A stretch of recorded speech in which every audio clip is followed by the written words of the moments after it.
भैया लोग नमस्कार। हम हैं राजेश्वर मधुकर। आज हम रौरीपान के बतावे आयल बानी कि भूमि आंवला के बारे में। भैया लोग आज के ये जानकारी के हम आगे बढ़ाई ओकरे पहले रौरीपान से एगो निवेदन। तो आज ले रौरीपान हमार चैनल सब्सक्राइब नहीं खींचा कैले तो सब्सक्राइब करी और बेल आइकन भी दबाई। भूमि आंवला एक ट्रॉपिकल बीड है जौन कोस्टल एरिया में उगेला। एकर लंबाई 50 सेंटीमीटर के करीब होला। ये देखले में बिल्कुल आंवला के तरह से होला, यही वजह से एके भूमि आंवला कहल जाला। आयुर्वेद में भूमि आंवला के बहुत महत्व होला। ये तरह तरह के बीमारियन के दूर कैले के शक्ति एमे होला। आई आज जानतनी भूमि आंवला के बारे में। ये भूमि आंवला शरीर के विषैली चीज़ों के बाहर निकाल के खून साफ कैले के भी काम करेला।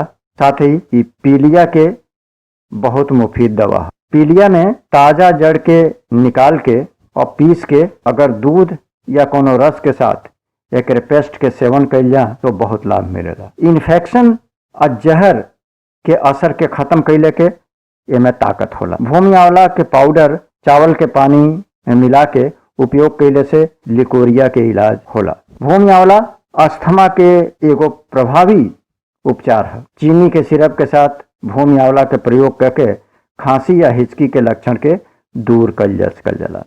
साथ ही इस जड़ी बूटी के रस के साथ साथ पाउडर के उपयोग घाव या फ्रैक्चर के और हड्डी के ठीक कैले के काम आवेला।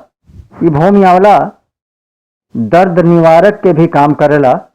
भूमि आंवला के कूच के सीधा नमक में मिला के आँख के दर्द में आराम पावल जा सकल जाला। एक पलकन पर लगा दहल जा। साथ ही फोड़ा के इलाज में भी एकर उपयोग कल जा सकल जाला। तेज आ बार बार आवे वाला बुखार में भूमि आंवला के उपयोग कल जाला। मधुमेह के तो वही संजीवनी है। भूमि आंवला पाउडर के काली मिर्च के साथ लेहले से ब्लड शुगर के लेवल कंट्रोल होला और मधुमेह से लड़ने में ताकत मिलेला। गाल ब्लैडर के साथ ही गुर्दा के पथरी के इलाज के ये प्रभावी दवा है। इतना ही नहीं, ये उच्च रक्तचाप के कंट्रोल करेला। मोतियाबिंद में भूमि आंवला के उपयोग करके हम मोतियाबिंद से छुटकारा पा सकीलें।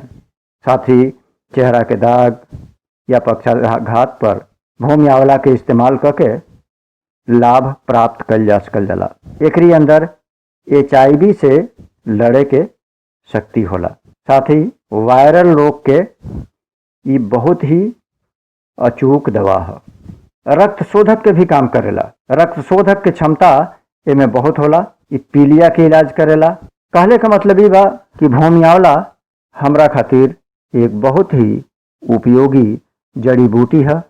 लेकिन ओकरे पहले रौरीपान से एगो निवेदन कि भूमि आंवला के प्रयोग कैले के बारे में डॉक्टर से परामर्श लेहले के बाद ही कोनो विचार बनाई और एकर प्रयोग डॉक्टर से परामर्श लेके ही करी। तो आज बस इतना ही। फिर मिलब हम नया जानकारी के साथ। नमस्कार।